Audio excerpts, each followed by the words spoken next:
ato kaubangan kay kasi kabihanta. Di ato niatag sa ato igsoon, sa iyang igsoon, kadugo Bronson.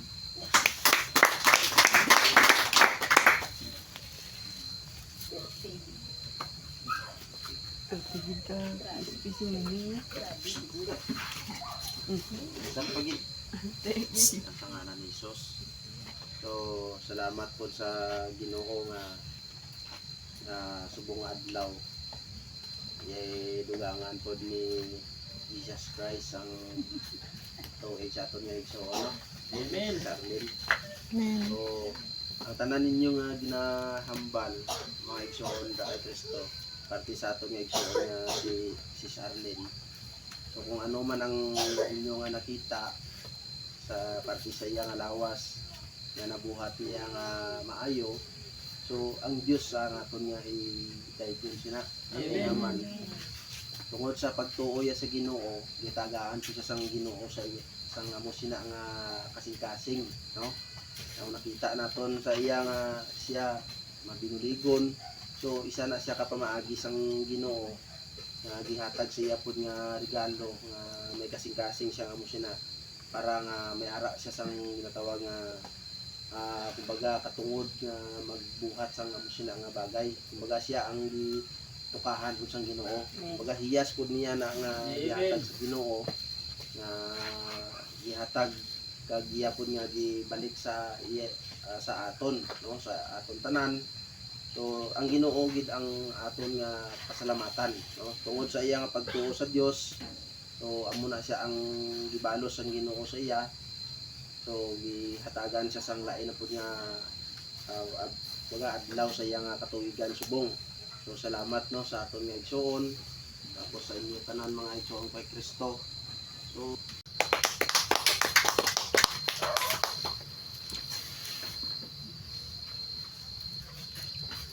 Nagibis tanan, no, mga kaigsoon nga budang Kristo, labi pagit sa birthday celebrant. Ang akong ikadugang lang, dili niningon nga biblical. Kuan lang siya, kanang tinawhanon lang ni nga mga pulong. Akong ikadugang lang, ang ipakita ni Sis Arlene nga paghigugma, tani, magapadayon ang tuturan o pagadugangan po sa Ginoo yang hataas nga pinabuhi. Wala na akong pangayo o sumala din sa Filipos 4:4 na magmalipayon kita sa kanunayan tada sa pagtuo na to dahil sa Kristo. Mawala to. Daghang salamat. Happy birthday. Thank you. So, salamat sa igsoon. So Randel, tungod sa pagigugma sa Dios, nagpadayon tanon sa mga pagtuo sa atong pagserbisyo ngadto sa atong Diyos. Amen. So may pambit lang ko nga istorya parte sa kay si Arlene nga ingon si Arlene sa mua bisan kung wala niya na sinapi sang una, pero ang iyang pagkabig sa mua medyo mura gyud og labaw pa sa igsoon. So, ang iyang pagkabig sa mua mauna nga kisa bisa kung unsa iyang ikuan to sa mua mo adto gyud mi, no, kung unsa po nga mo ang ginanglanon sa Sis Arlene dili gyud ka balibad. Mauna nga ako ang naging kuanan sa Ginoo nga unta nga si Sis Arlene tagaan tong taas nga kinabuhi. Nga sayod man ta nga ang atong kinabuhi dili gyud mo lampas og 150, pero nagampo ta sa Ginoo nga si Arlene dungagan lang gyud untang iyang kinabuhi ta sa Ginoo ta 50 ka tuig kung moabot pa, no. Ug dili lang pud sa kay si Arlene lang sa tuang tanan nga nagtuo ang Kristo, no. O magpadayon lang pud ka sa tuang pagtuo nga ingon nga igsoon dira ang Kristo. Og daghang salamat mo lang.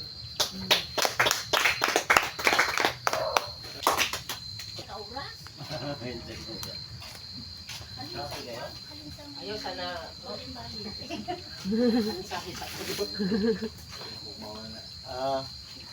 mayong gabi sa tanan. Amen. Sa kong wapong inalo. Kasi magsilos ko lang ng birthday. Wala ko pa nag-greet. Ako salamat sa intong dan nga nakadangat siya. Pila na imong edad? 49. 49. Pitapit na ni mong senior. Dugay pa.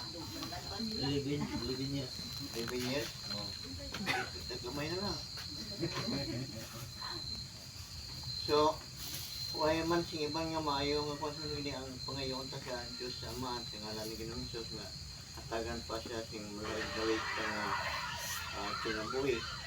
Kinahanglanon pa ang serbisyo, no? So, tantanan, ang kwanta lang siya yung naot na yapot sa ulog karon isan pa bigado pero wala man yung maka-high blood man yapon niyo. Hindi, ang pag tamyaw sa mayang happy birthday, no? Ang pinalangga mga taga-Barrio 5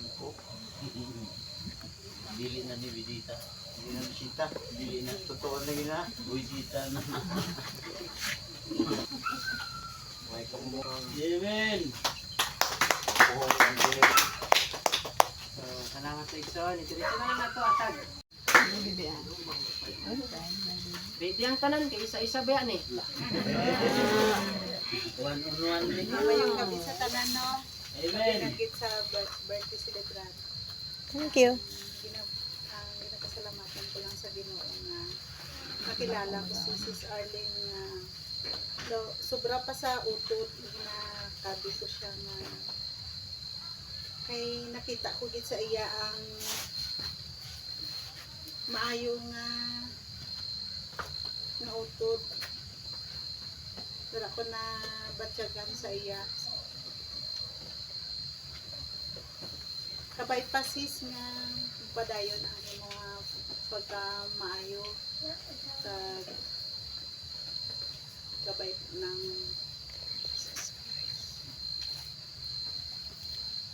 padayon ng sa Pangalagad. salamat gid sa tanan sa pagkamaayo mo sa amon nga sa pagkilalahay ta nang na daw sa kakuan ng lapit kita sa kapitanay kita sa atong kasing-kasing na may mga utod man ko pero ang ginabatyag ko sa kung kita mag-upod nga sa utod kay Kristo nga lain gid malipayong gid ko sa atong nga pagkuan nga mag-ulutod sa Amen. happy birthday sis. Thank you. Kita tanan. Welcome.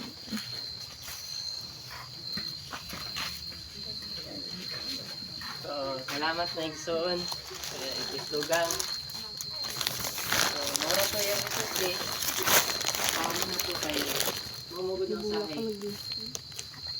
Lahi bang ko dabi ginapakita sa igsoon sa dugo. Come forward. Kita-kita lang man diri sis.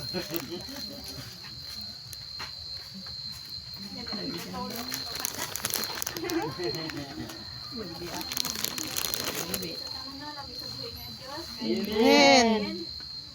Ako lang na ikasultigan, ako lang share na. Ako nagpasalamat ko, nakilala naman si Sis Arlene sa mubo mga san karon lang, o pila palang kabulan ko nakita na ko ang iyong ayos sa mga. Pasalamatan din na mo, kilala na mo, init na nakilala na mo. Salamat kay Sis. Salamat sa Ginoo. Katuigan mo. Ka, tani mga daghan ko, ang tinuloy nga maabot sa imong itungod sa imong tayo. Amen. Tapos, yung sa tulong, bitaw, mawala ang atong paghago. Diba? Salamat kayo sa tanang sis. Happy birthday.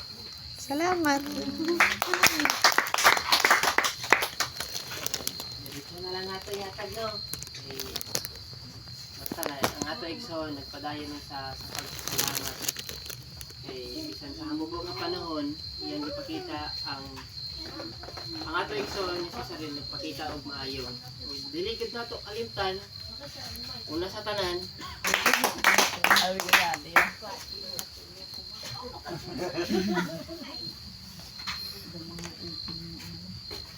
Mayong gabi sa inyo tanan Amen. sa itong kudrakang Kristo. Ang ako lang nga mahambal kay Sis Arlen, sis happy birthday ka. Padayon lang sa igugma sa mga kaigsunan kag labaw sa tanan ginapasalamatan ko gid ang Ginoo nga nakilala ka gid namon sis. Amen.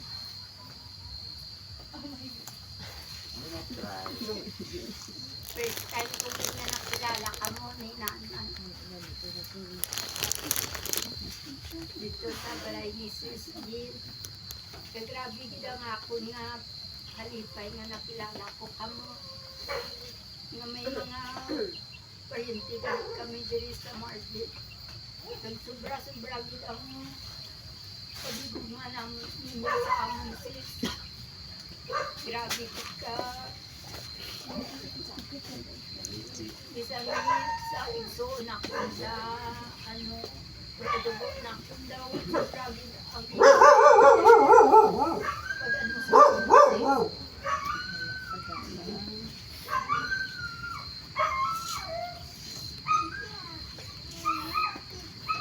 Kay kadakat ko naman magligo. Bisan ano lang din ako dala mo sa amon.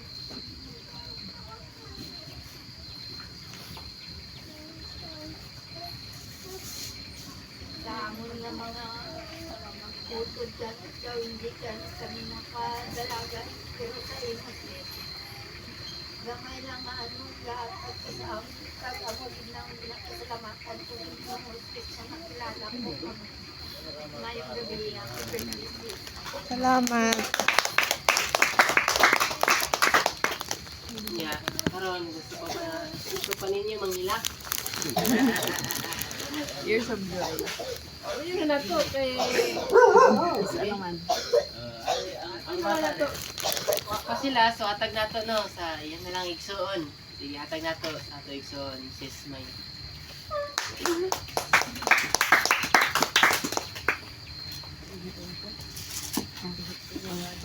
Ay, may pag-iiri sa mga no. Amen. Una, salamat ko kay Lord, kay hindi tagaan ako isang ano na utod na pareha sa iya.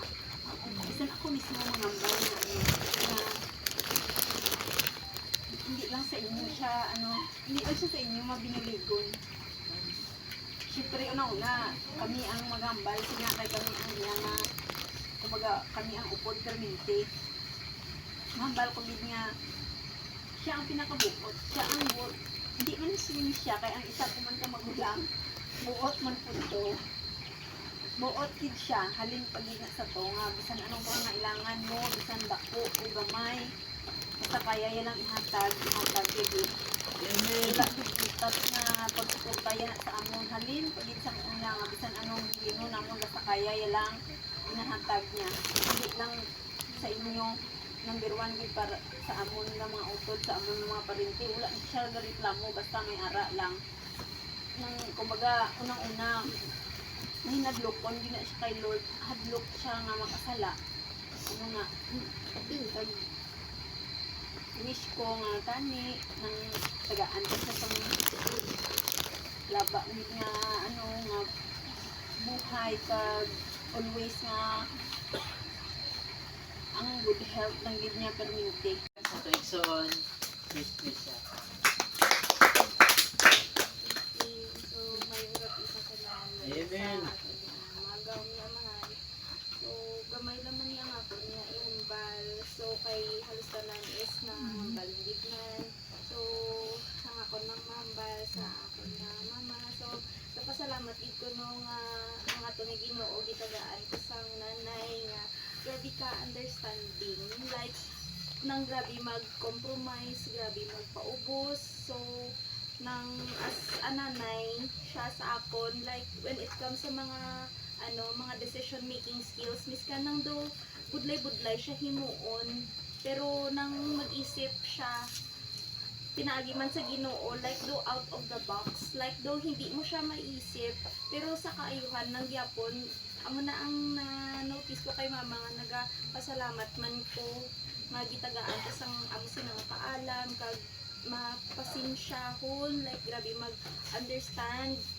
So salamat gid sa Ginoo nga gitagaan ko sang nanay nga amo sini kag kabay pa nga tagaan pa ta sang malawig nga kinabuhi para at least kay papano is makaserve pa siya sa Ginoo pinaagi sa pagbulig man sa aton nga mga pagsuunan kag sa iban pang tawo nga kinahanglan sang bulig kay at the end of the day nang gabalik-igapon na siya sa Ginoo, like something kung ano tong gihimo ta diri sa kalibutan is wala gid sang aton, lagi nahimo ta ni siya always para lang gid sa Ginoo. So ginahimo lang niya gid man ang task niya, ang iyagod nga kuan diri sa kalibutan. So salamat sa Ginoo nga ang kahit paano sa pinagi sa iyang lawas sa sunod kag gina ano niya ga subay siya sa ano man sa mga pulong sa Ginoo para matayo diri sa kalibutan. So sa liwat, salamat. Amen. Mayong Salamat mga igsoon. Lagi sa atong langit amahan. Amen. Kag sa inyo man mga igsoon nga ari karon. Amen. Uylog sa adlaw na tawhan sa pagsaulog sa iyang adlaw na tawhan ni Nini Brita.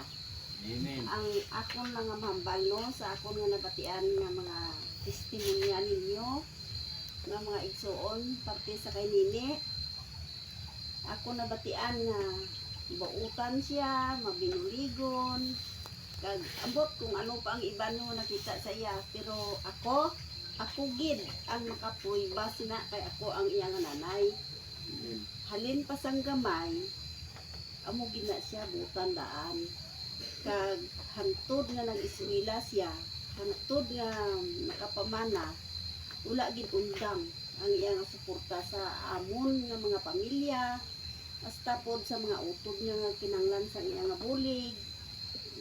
Siya wa gid siya nagapan basta ara lang, wa gid siya gabalibad ba. Amo gani na nga proud ko gid siya ba nga anak ko kay nga aman. Wala gid na siya naga ano sa akon nga ni isa kataga, wala gid ko ka bati sa iya nga ako gisupak-supak niya ba. Tuod gid na siya nga buutan pod.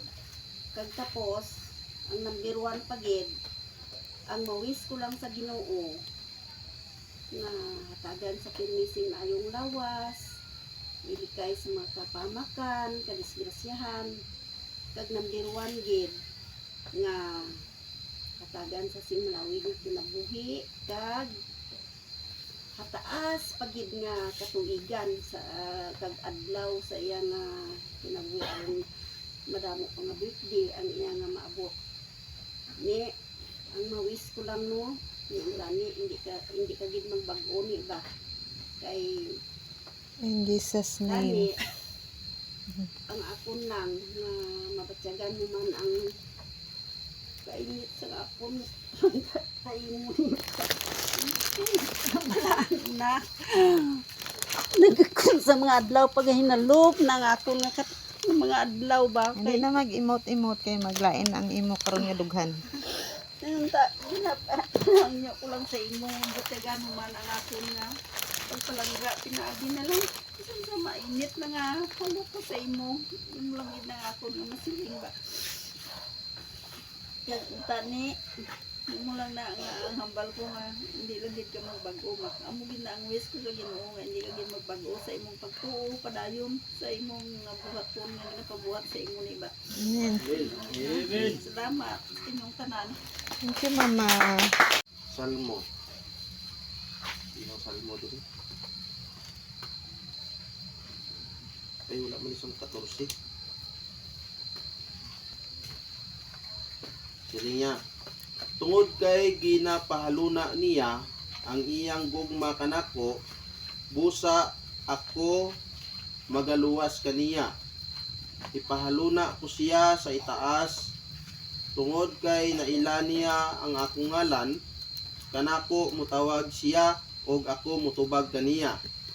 Ubanan ko siya diha sa kalisdanan, akong luwason siya ug akong pagapasidunggan siya. Akong pagatagbawon siya sa hataas nga kinabuhi ug akong ipakita kaniya ang akong kaluwasan. Amen. So, mao ni siya ang Katao. Kay gisulat man ni sa Ecclesiastes, Kapitulo 3, versikulo 2. Mao na nga, hangyo, iampo na to sa kanunay sa Dios, kung itugot pa sa iyang kabubuton, nga iya pagyud nga palawigon kining atong kinabuhi o pagapilo-piloon, kining atong mga adlaw dinhi sa yuta. Aron kita ang nagpadayon sa pagtuo sa pagsalig ug labi na sa tanan ang pagpabilin sa gugma ni Kristo. Sa pagkakaroon ng mga igsoon, kawa naman ko'y mga kwandriya bahay niini sa kinabuhi sa tao, ato na lang ko diskutan. Sige, ang aton igsoon no. Dili sa pagpanguko mga igsoon. Unsa bay espirituha nga nakita ninyo nga nagbanto sa aton igsoon karon nga naay birthday. Unsa bay klase nga espirituha? Espiritu sa Dios nga gihatag o gipapuyo sa Dios ngadto sa aton igsoon nga si Sis Arlene. Unya unsay lihok sa Espiritu Santo. Unsa gipakita sa Espiritu Santo pinagi sa iyang lawas. Pinagi sa iyang lawas mga igsoon. Dili kay siya ra kun dili kitang tanan no. Dili kay dunay man tay pinalabi. Pero karon tungod sa birthday nga ginatawag, kay dunay man tay birthday. Ato na lang gud nga dayigon ang Dios. Dayigon nato ang Dios dili kay siya. Una sa tanan dayigon nato ang Dios tungod sa ipakita sa Espiritu Santo o sa Espiritu sa Dios pinaagi sa iyang lawas. So unsa ba ang inyong nakita sa iyang lawas? Sa iyang gipamuhat dinhi sa kalibutan. Una sa tanan nagpakita sa og maayong anak kanato. Tinuod dili. Maupod nang atong gipakita ngadto sa atong matagos sa mga kaigsuonan. Kumbaga nagkuan lang ta ba? Bayad, unya utang, pero ang atong ginautang mao ang ginatawag nga pagigugma. Mao na nga kanunay, wa nato gikalimtan ang pagigugma nga gikan sa Dios. Ug aton pud na gibayaran sa atong mga kaigsuonan. Mao na nga sa kanunay pud mga igsuon. Dili gud nato dayigon una ang tao, kundi ang Dios gud mismo. Kaysa pagkamatuod igsuon, ang Hebreo kapitulo 13, versikulo 16, sa dili pa nato ni basahon, mao gid mi ang gikahimutan nga halad sa Ginoo. Ang pagpakita og maayo alang sa atong mga kaigsuonan. Tinuod na sa igsuon. Bilang usa ka kini siya, usa ka kaya ato magud nakita no kay siya ang ato igsuon si Sis Arlene. Dunay man gud ginatawag nga katungod. Dunay obligasyon diya sa atong tuluhan diya kang Kristo. Dunay taas nga obligasyon. Pero sa diya nga siya dunay man siya taas nga obligasyon. Dili kay dunay may pinalabi dinhi sa kalibutan, pero para lang gid nga may matuman sa kasulatan. Ang pulong sa Ginoo miingon diri kay siya magpakita man kaninyo og kanato sa matagos sa kanato sang kaayo sa Dios, tungod sa kaayo sa Dios nipakita siya sa kung unsa man kaayo sa Dios. Og pinaagi kaniya himuon ta sa kanunay ang halad sa pagdaig ngadto sa Dios. Sa ato pa sa bunga sa mga ngabil nga nagaila sa iyang mga ngalan. Sa iyang ngalan. So sa kanunay igsoon ato man gud ginabuhat na siya. Sama pud sa aton igsoon. Dugang og ayaw ninyo pagikalimti ang pagbuhat og maayo ug ang pagkamanghitagon. Kay ang maong mga halad makapahimuot sa Dios. Amen. Mala sa pulong sa Ginoo, unsa pa bay ato nakita sa ato igsoon? Kay bisan sa kalawad-on mga igsoon. Kay tungod sa patunahan man ta og wala man ta, ang aton igsoon wa gud na siya nagkahilimot atong bilang pagigugma ngadto sa Dios. Kitang tanan nga mga igsoon iyang giisip igsoon sa dugo dili kay murag wala lang aton pud siya sundugon puon sa iyang gibuhat. Kay gisulat man ni sa pulong sa Ginoo ang 2:40 kapitulo 9 bersikulo 7. Unsay giingon sa pulong sa Ginoo? Kay malipayon gud ang Ginoo ani. Ang matag-usa magahatag sumala sa pagbuot sa iyang kasing-kasing. Dili nga magapanuko ni ingon nga pinugos. Kay ang Dios nagay gugma sa malipayong maghahatag. Amen.